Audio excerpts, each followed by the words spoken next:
Assalamualaikum warahmatullahi wabarakatuh. Nama saya Salsabila Febriana Abdo, salah satu mahasiswi kelas 1B dari jurusan Teknik Elektro dengan prodi D4 Teknik Multimedia dan Jaringan. Hari ini saya akan mempresentasikan sebuah materi dengan judul Perkembangan Telematika di Indonesia dari berbagai aspek. Untuk mendengar materinya, silakan nonton. Perkembangan telematika di Indonesia dari berbagai aspek oleh Salsabila Febriana Abdu dengan NIM 426200032. Latar belakang perkembangan telematika. Telematika merupakan adopsi dari bahasa Prancis yang sebenarnya adalah telematique, yang kurang lebih dapat diartikan sebagai bertemunya sistem jaringan komunikasi dengan teknologi informasi. Penggunaan istilah telematika di Indonesia itu sendiri pertama kali di Laboratorium Telematika Institut Teknologi Bandung pada tahun 1978. Perkembangan teknologi informasi pada awalnya hanya telegraf yang menggunakan kode Morse yang diciptakan oleh Samuel Morse. Kemudian berevolusi dari waktu ke waktu dengan adanya penemuan dan penciptaan telepon dari Alexander Graham Bell yang menjadi sarana telekomunikasi pertama yang tidak memerlukan keahlian khusus untuk menggunakannya.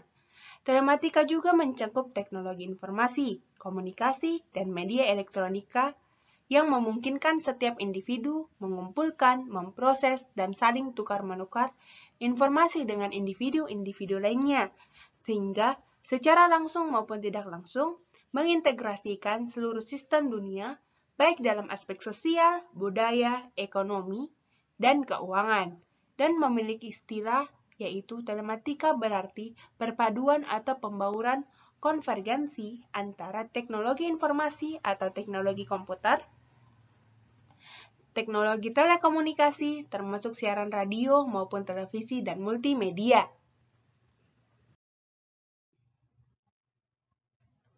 Perkembangan telematika di Indonesia pada masa pra-satelit.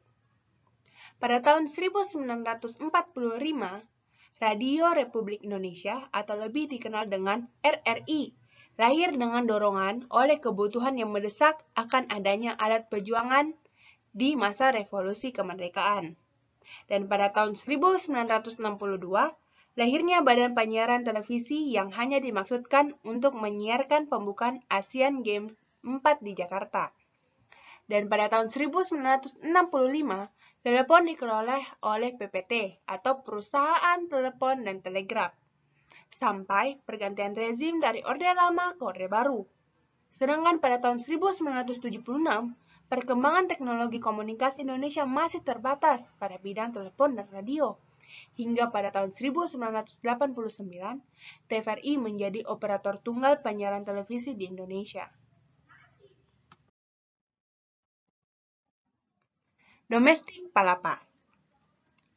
Satelit domestik Palapa, gagasan tentang peluncuran satelit bagi telekomunikasi Indonesia yang telah ditelusuri asal-muasalnya dari sebuah konvensi di Jenewa pada tahun 1971 yang disebut dengan WARC atau World Administration Radio Conference on Space Telecommunication, yang pada saat itu menampilkan pila pameran dari perusahaan raksasa pesawat terbang Hughes. Dan perusahaan inilah yang mengusulkan ide pemanfaatan satelit bagi kepentingan domestik Indonesia. Dengan pertimbangan latar belakang militer dan kelayakan ekonomi dan teknis, akhirnya peluncuran satelit diwarnai oleh kepentingan politik di mana hubungan antara Indonesia dengan negara-negara lainnya sudah mulai bersahabat. Di sisi lain, dengan adanya satelit di Indonesia, memungkinkan penyebaran luas ideologi negeri ke masyarakat luas melalui penyiaran televisi lebih baik. Dan juga kita mendapatkan keuntungan ekonomi, dikarenakan Indonesia dapat berkomunikasi tentang cara menggali sumber daya alam yang ini berlaku khusus Tembagapura atau biasa lebih dikenal dengan Freeport di Dili. Peluncuran satelit Palapa di Cafe Carnaval Florida pada bulan Agustus tahun 1976 dihadiri oleh 3 orang Indonesia sebagai perwakilan dan perwakilan dari perusahaan NASA dan Huggis. Dampak yang terjadi setelah adanya satelit Palapa. Setelah adanya teknologi satelit di Indonesia, ini menimbulkan sejumlah perusahaan yang bergerak dalam produksi perkembangan terkait teknologi seperti RFC, LAN, dan PT Inti. Setelah periode ini, di dunia telekomunikasi mencuat inovasi lebih banyak terjadi pada penyediaan layanan dibandingkan perkembangan teknologi untuk komponen yang berkurang.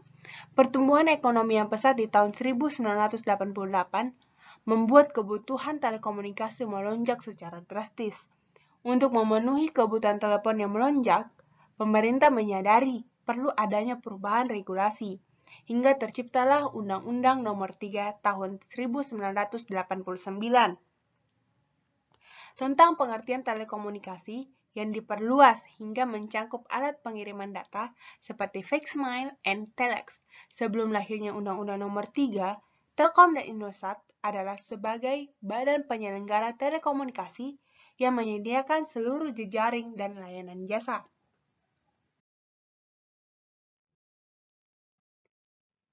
Perkembangan telematika dari berbagai aspek di Indonesia.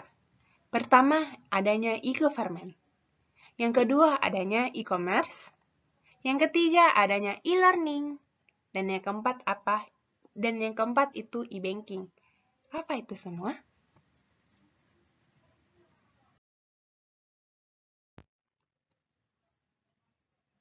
Apa itu e-government? Jadi, e-government dihadirkan dengan maksud untuk administrasi pemerintahan secara elektronik. Di Indonesia ini, sudah ada suatu badan yang mengurusi tentang telematika, yaitu Tim Koordinasi Telematika Indonesia, atau bisa disingkat dengan TKTI. TKTI mempunyai tugas mengkoordinasikan perencanaan dan mempelopori program aksi dan inisiatif untuk meningkatkan perkembangan dan pendayagunaan teknologi telematika di Indonesia, serta memfasilitasi dan memantau pelaksanaannya. Tim tersebut memiliki beberapa target. Salah satu targetnya adalah pelaksanaan pemerintahan online atau e-government dalam bentuk situs atau web internet. Dengan e-government, pemerintah dapat menjalankan fungsinya melalui sarana internet yang tujuannya adalah memberi pelayanan kepada publik secara transparan sekaligus lebih mudah dan dapat diakses atau dibaca oleh komputer dari mana saja. Dan e-government juga dimaksudkan untuk peningkatan interaksi, tidak hanya antara pemerintah dan masyarakat, tetapi juga antar sesama unsur pemerintahan dalam lingkup nasional, bahkan internasional. Pemerintahan tingkat provinsi sampai kabupaten kota telah memiliki situs online. Contohnya adalah DPR, DKI Jakarta, dan Sudin Jaksel. Isi informasi dalam e-government antara lain adalah profil wilayah atau instansi, data statistik, surat keputusan, dan bentuk interaktif lainnya.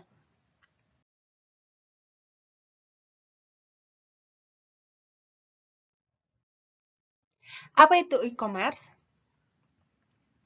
E-commerce adalah segala aktivitas jual-beli yang dilakukan melalui media elektronik. Meskipun sarana meliputi televisi dan telepon, kini e-commerce lebih sering terjadi melalui internet. Prinsip e-commerce tetap pada transaksi jual-beli. Semua proses transaksi perdagangan dilakukan secara elektronik, mulai dari memasang iklan pada berbagai situs atau web, membuat pesanan atau kontrak, mentransfer uang, mengirim dokumen, sama membuat klaim. Luasnya wilayah e-commerce ini bahkan dapat meliputi perdagangan internasional, menyangkut regulasi, pengiriman perangkat lunak atau software, perbankan, perpajakan, dan banyak lagi. E-commerce juga memiliki istilah lain, yaitu e-business. Contoh dalam kawasan ini adalah toko online, baik itu toko buku, pabrik, kantor, dan bank atau e-banking.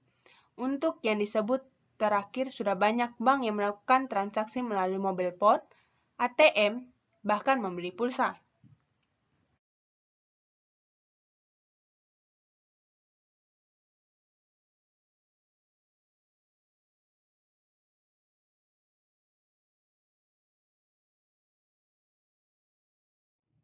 Apa itu e-learning?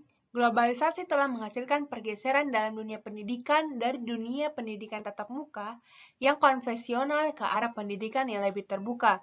Di Indonesia sudah berkembang pendidikan terbuka dengan modus belajar jarak jauh, dengan media internet berbasis web atau situs. Kenyataannya, tersebut dapat dimungkinkan dengan adanya teknologi telematika, yang dapat menghubungkan guru dengan muridnya dan mahasiswa dengan dosennya. Melihat hasil perolehan belajar berupa nilai secara online, mengecek jadwal kuliah, dan mengirim naskah tugas dapat dilakukan. Peranan web kampus atau sekolah termasuk cukup sentral dalam kegiatan pembelajaran ini. Selain itu, web bernuansa pendidikan non-institusi, perpustakaan online, dan interaksi dalam grup juga sangat mendukung. Selain murid ataupun mahasiswa, portal e-learning dapat diakses oleh siapapun yang memerlukannya tanpa pandang faktor jenis usia maupun pengalaman pendidikan sebelumnya. Hampir seluruh kampus di Indonesia dan beberapa sekolah menengah atas atau SMA telah memiliki web. Di DKI Jakarta, proses perencanaan pembelajaran dan penilaian sudah melalui sarana internet yang dikenal sebagai Sistem Administrasi Sekolah SAS DKI dan ratusan web yang menyediakan modul-modul belajar, bahan kuliah, dan hasil penelitian tersebar di dunia internet.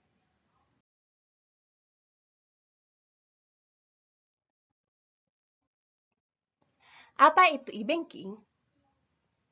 Seiring dengan berjalannya waktu, perkembangan telematika yang sangat pesat menjadikannya bagian dari infrastruktur pembangunan. Sebagai bukti, telematika dapat mempercepat transaksi dan perhitungan bisnis menjadi lebih akurat melalui e-commerce. Hampir semua transaksi bisa dilakukan di mana saja dan kapan saja. Contohnya adalah pengguna internet banking yang semakin gencar belakangan ini. Internet banking atau e-banking adalah salah satu aplikasi di dunia bisnis yang berbasis internet. E-banking didukung oleh perkembangan teknologi informasi, telekomunikasi, dan tentunya internet.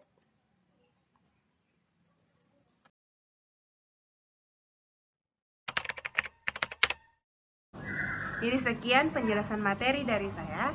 Mohon maaf bila banyak kesalahan kata atau pengucapan, karena manusia tidak luput dari kesalahan. Assalamualaikum warahmatullahi wabarakatuh.